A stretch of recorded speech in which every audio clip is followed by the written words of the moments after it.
What's up everybody, Jordan Nelson here. That is my best Peter McKinnon impression. He's a YouTuber. If you've never heard of him, if you don't know what I'm talking about, I'll link his channel below, but he just got a ton of awesome information. All right, today we are going to talk about the Sony A7 III. I did my first wedding with this camera just recently.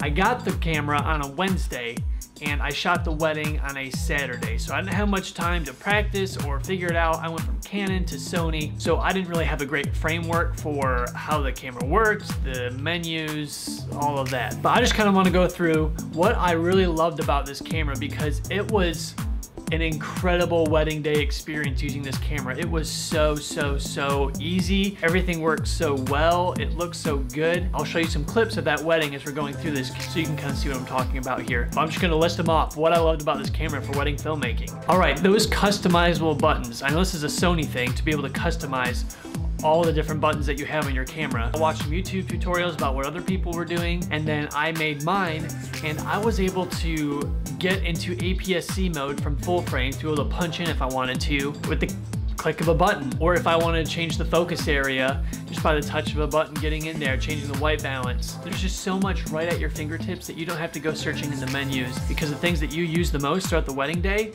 which I don't use a ton of different wide-ranging settings, I just use the same settings quite a bit over the course of a wedding day. You can just go right in and change it. It makes everything so streamlined. I know there are other cameras that you can do that with, but I was just happily pleased with how easy it was to set up this camera. It wasn't very daunting. It didn't take very long. It's not very hard. The 120 frames per second on this camera, it looks amazing.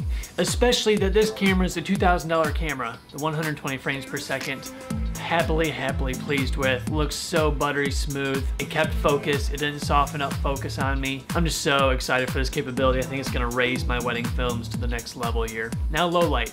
Everything in this wedding that I did this weekend, there wasn't many situations with super low light until, of course, the reception when they turned on the lights for dancing. And you can see the shots here, still really clear at high ISOs. I was pushing 5,000 ISO. There's not a ton of noise. It doesn't look busy. You're not distracted because it was dark. You can see things clearly. I know that this camera can handle even up to 12,000 ISO and still be usable. I think for a wedding, it's gonna have to be really dark for you to have any type of problems. What I also love, when I switched over from Canon to Sony, I used a Sony 28mm lens. So it's a prime lens. It's the only lens I have for this camera. I didn't buy an adapter for my old Canon lens. This is it. This is what I'm using. So the fact that I can have my full frame 28mm and then push in the APS-C mode. So I was able to use that capability to get more focal length out of my lens. I used that a ton during the wedding day, more than I thought I would. I was thinking, oh, I'll just get really close to the subject. But a lot of times during the ceremony, it's just a little harder to do.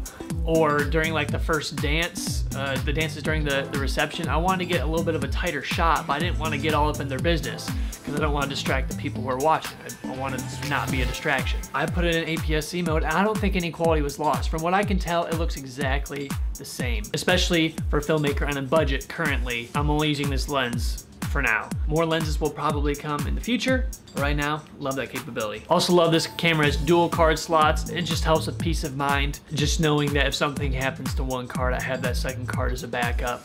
I think that was just helpful for me to know, and it's easy to set that up in the menu system. The battery on this camera is amazing. I didn't change the battery a single time until like my last 30 minutes, just because I wanted to make sure as I was getting shots, I wasn't gonna lose it. But I still had probably a good 15% left, but I just wanted to be safe.